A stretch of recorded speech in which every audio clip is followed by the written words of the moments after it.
Welcome to Apsara இல்லம். குழந்தைங்க பெரியவங்க வர விரும்பி சாப்பிட்ற உருளைக்கிழங்க நான்ஸ்டிக்கில் செஞ்சால் தான் ஒட்டாமல் வருங்கிறது இல்லாமல் எல்லா எண்ணெய் சட்டிலையும் சூப்பராக செய்யலாங்கிறத குறிப்பைத்தான் நம்ம இப்போ பார்க்க போகிறோம். வாங்க, இது போல் 3 உருளைக்கிழங்கு நான் பெருசாக எடுத்திருக்கேன். அதை தோல் சீவி குண்டு குண்டாக கட் பண்ணி வச்சுக்குவோம்.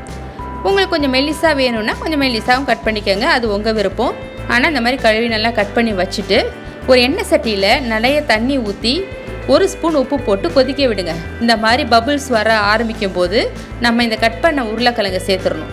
சேர்த்து கொதிக்க விடணுங்க. ஒரு கொதி இந்த மாதிரி பாயில் பண்ண ஆரம்பித்து கரெக்டாக 2 நிமிஷம் டைம் வச்சுக்கோங்க. 2 நிமிஷத்தில் வடிகட்டிடணும், ரொம்ப கொதிக்க விடக்கூடாது. இப்போ இதில் கழுவுன கருவேப்பிலை, மஞ்சத்தூள் கொஞ்சம், காரத்துக்கு தேவையான மிளகாத்தூள், அதோட நம்ம ஏற்கனவே கொஞ்சம் சால்ட்டு சேர்த்துருக்கிறதுனால இதில் ஒரு 1/2 ஸ்பூன் சேர்த்தா போதுமானது. சேர்த்துட்டு நம்ம இதை ரெடியாக வச்சுக்குவோம். இனிமேல் தாளிச்சிடலாம். நம்ம அந்த ஏற்கனவே வச்சுருந்த அந்த எண்ணெய் சட்டியிலேயே நம்ம எண்ணெய் ஊற்றிக்கலாம். 1 table spoon to 2 table spoon எண்ணெய் ஊற்றிக்கலாம். அதில் கடுகு போட்டு நல்லா வெடிக்க விடணும். முழுமையாக வெடிக்க விடணும் எப்போதுமே கடுகை. அந்த மாதிரி வெடிக்க விட்டிங்கன்னா தான் நல்லாயிருக்கும். அதுக்கப்புறமா நம்ம ரெடி பண்ணி வச்சுருக்கிற அந்த பொட்டேட்டோவை அப்படியே அதில் சேர்த்து எண்ணெயோடு அந்த மசாலாலாம் மிக்ஸ் பண்ணுற மாதிரி நல்லா பிரட்டிக்கங்க. நல்லா பிரட்டி விட்டுட்டு பாதி அளவுக்கு ஏற்கனவே உருளைக்கிழங்கு வெந்திருக்கும் இல்லையா, இப்போ மூடி போட்டு மிச்சத்தையும் வேக வச்சிடணும். 5 நிமிஷம் மூடி போட்டு வச்சா போதுங்க, அதுக்கு மேலே வைக்க வேண்டாம். இப்போ இது வெந்திருக்கும்.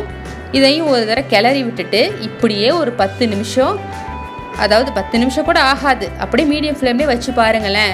இடையில ஒரு 2 நிமிஷத்துக்கு ஒரு தடவை கிளறி விட்டால் போதும். மேலே கோட்டிங் கொடுத்து நல்லா மொறுன்னு தனித்தனியாக ஒன்றோடு ஒன்று ஒட்டாமல் சூப்பரான உருளைக்கிழங்கு ரெடிங்க.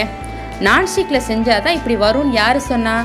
எந்த கடாயில் செஞ்சாலும் சூப்பராக வரும் அப்படின்னு இதை செஞ்சு பார்த்துட்டு நீங்கள் சொல்லுவீங்க. ஆஃபீஸ்லேருந்து ஸ்கூல் வரைக்கும் எல்லாருக்கும் லன்ச் பாக்ஸுக்கு இது ரொம்ப ஃபேவரட். இதை எடுத்துகிட்டு போனால் ரொம்ப நல்லாயிருக்கும். இதை அவசியம் செஞ்சு பார்த்துட்டு உங்கள் கமெண்ட்ஸை தெரிவிங்க.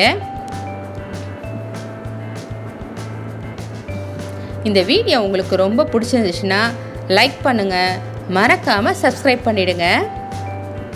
தேங்க்ஸ் ஃபார் வாட்சிங்.